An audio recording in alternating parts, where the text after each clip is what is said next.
किती आधार झाला पाहिजे, कसा आधार झाला पाहिजे. इथे तरुण ताई आहेत, दिदी आहेत, लहान लहान मुली आहेत. अशीच लहानची मुकली मुलगी होती. ए दिदी, अशी छोटीशी अगदी पहिली दुसरी जाणारी छोटीशी चिमुकली लेख होती. बाबा नीट लक्ष देऊ नाही का, अख्ख्या कीर्तनाचा सार कदाचित तुम्हाला इथून मिळेल.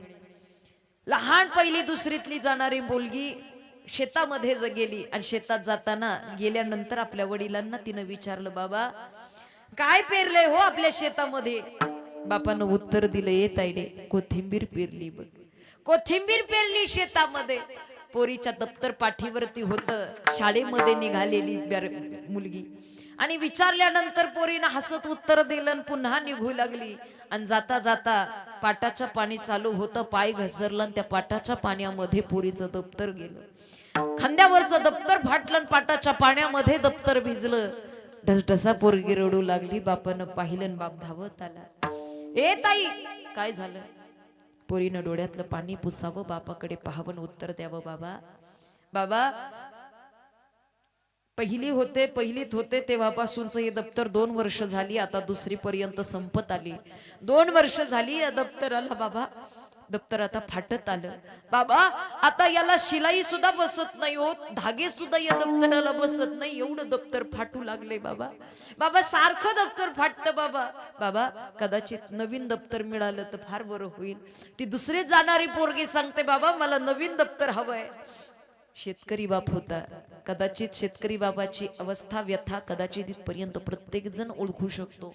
शेतकरी बाप होता. बापानं पोरीकडे पाहिलं, शेतामध्ये पेरलेल्या कोथिंबीरीकडे पाहिलं आणि पोरीला उत्तर दिले, तायडे तायडे घाबरू नकोस, बघ नवीन दप्तर घ्यायचंय ना, आपण घेऊ दप्तर, तुला मी घेऊन देईन दप्तर. ही कोथिंबीर फक्त एकदा निघू देत. ताई ही कोथिंबीर मोठी झाली, हिला विकलं ना की या कोथिंबीरीच्या विकण्यातून जे पैसे येतील त्या पैशानं मी तुला दप्तर घेईन.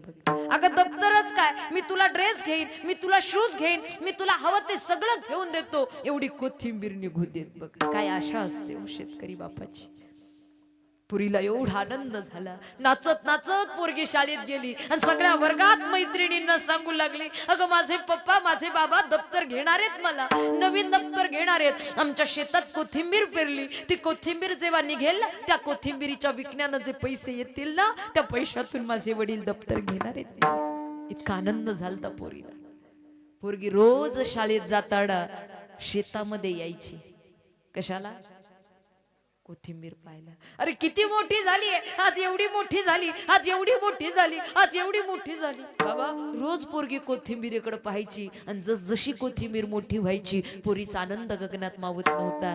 तसा पोरीला आनंद व्हायचा. कधी एकदा कोथिंबीर निघते, कधी एकदा ती विकली जाते, कधी मला दप्तर मिळतंय, हा आनंद होता.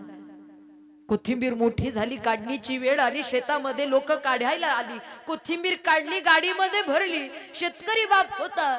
पोरगी त्या दिवशी शाळेमध्ये नाही गेली. ती वडिलांच्या पाठीमागे लागली, बाबा मी सुद्धा तुमच्या सोबत बाजारात येणार, मलाही तुमच्या सोबत कोथिंबीर विकायला यायचंय. बाबा अगं ये ताई चल, तुला यायचंय ना माझ्या सोबत चल, म्हणजे येता येता तालुक्याच्या गावातून तुला दप्तर आणू, तुझ्या आवडीचं, तुला जसं पाहिजे तसं. पोरगी बापाच्या सोबत गेली. का कुणास ठाऊक, पण शेतकरी बापाच्या जीवनातलं हे दुःख कदाचित प्रत्येकाला माहिती आहे. कोथिंबीर जोपर्यंत शेतात होती तोपर्यंत कोथिंबीरीचा भाव 20 रुपये जुडीनं चालू होता. आणि ज्या क्षणाला कोथिंबीर बाजारात गेली त्या क्षणाला 5 रुपये जुडीचा भाव झाला. गाडीमधून कोथिंबीर खाली उतरवली, पोत्यावरती कोथिंबीर अंथरली आणि तो बाप त्या कोथिंबीरीच्या पाशी उभा होता. अरे एखादं गिऱ्हाईक यायचं, ओ देता का 5 रुपयाने? अहो 5 रुपयाने नाही परवडत दादा, अहो फार कष्ट केले तो या कोथिंबीरीला वाढवण्यासाठी, नाही परवडत 5 रुपयाने, 10 रुपयाने न्या. अहो नाही 10 रुपयाने नाही जमत. पुढे गेला, दुसरा यावा, दुसऱ्यानं म्हणावं देता का 3 रुपयाने?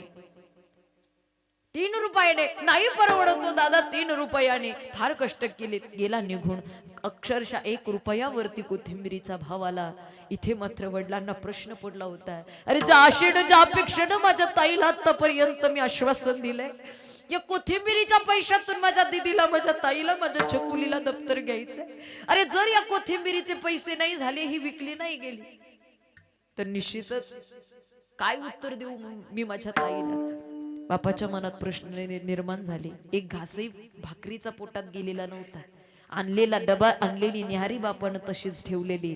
पण पोरगी आली पुढं, पोरीनं ती न्याहारीचा डबा उघडला आणि बापाच्या पुढे एक घास नेला. बाबा, बाबा तुम्ही काही खाल्लं नाही सकाळपासून, बाबा काहीतरी खा. बापानं उत्तर दिले, ए ताई मला नकोय, भूक नाहीये मला. ओ बाबा काय टेन्शन घेता? कोथिंबिरीचं टेन्शन घेता ना? काळजी करू नका, विकली जाईल कोथिंबीर, काही काळजी करू नका, विकली जाईल. बाबा तुम्हाला हेच टेन्शन आलंय ना? कोथिंबीर विकली नाही तर मला दप्तर नाही घेता येणार. ओ बाबा काही काळजी करू नका, नाही विकली गेली कोथिंबीर, नाही प्राप्त झाले पैसे, हरकत नाही, मी माझं दप्तर अजून 6 महिने दप्तर शिवून वापरेल. 6 महिन्यानंतर आपण पुन्हा दप्तर घेऊ. आता मला दप्तराची गरज नाही, तुम्ही भाकरी खाऊन घ्या. कोणी सांगितलं पाहिजे? एवढीशी मुकलीशी लेक, ज्ञान प्राप्त झालं तिला. पण आजकाल मोबाईल घेऊन दिला नाही, गाडी घेऊन दिली नाही, बंगला बांधून दिला नाही म्हणून पोर आई बापाशी उलट बोलतात, आई बापाला तिरस्कार करतात, किंबहुना काही प्रसंगी घराच्या बाहेरही हकलून टाकतात. इतकी विचित्र क्रूरता माणसाच्या मनात निर्माण झालेली आहे. पण आई बापाचा आधार व्हा. काय कष्ट, काय हाडाची काडी केली. आता मी आमचे आता हरिभक्तच म्हणेल बर का, कृषी क्षेत्रामध्ये ज्यांचं महाराष्ट्र नाही तर जगभरात ज्यांचं नाव आहे, या ठिकाणी कृषी भूषण पुरस्कार ज्यांनी खरे अनेकदा प्राप्त केलेला आहे, अनेक पुरस्कार ज्यांनी प्राप्त केलेत, आपले गरुड झेप या ठिकाणी ज्यांच्या या कृषीचं नाव आहे, ज्यांच्या या खऱ्या अर्थानं पूर्णत्वाला गेलेले एक चांगल्या प्रकारचे आमचे दादा बोडके. दादांच्या जेव्हा आम्ही घरी गेलो, किंबहुना दादांचे जेव्हा आम्ही हे सगळं कृषीचं एक वातावरण पाहिलं, त्या क्षणाला माझ्या ध्यानात आलं, खऱ्या अर्थानं आज आई वडिलांनी काय कमवलं पाहिजे लेकरांसाठी. कुठे ना कुठेतरी आपल्या कष्टाचं चीज झालं पाहिजे. आपल्या कष्टातून आपण लेकरांपर्यंत ते पोहोचवू शकतो, याची ताकद कदाचित दादांनी दाखवून दिलेली आहे. आणि मला वाटतं खरंच तो फार मोठा आदर्श आहे. काय कष्ट केले असतील, हाडाची काडी रक्ताचं पाणी केलं. तो काळ होता जिथं पोटभर पोटाला भाकर मिळत नव्हती, 2-2, 3-3 दिवस उपाशी राहावं लागायचं.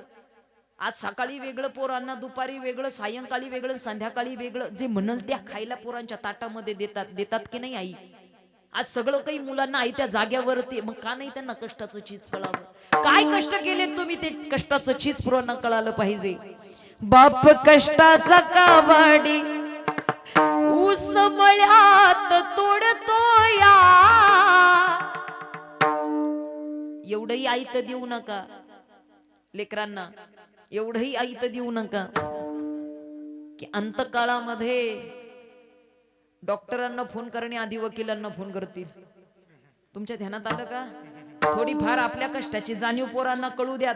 काय तुम्ही त्यांच्यासाठी कष्ट केले ते पोरांना कळू द्यात. बाप कष्टाचा काबाडी ऊस मळ्यात तोडतो या, भाकर पोरांना ठेवूनी कांड ऊसाच चाखतो या. खमीस खवाटी फाटलेलं, घालायला कपडे नव्हते अंगात व्यवस्थित बापाच्या, खमीस खवाटी फाटलेलं, सुई दोऱ्यानं शिवलेलं, माझ्या बापाच्या धोतराला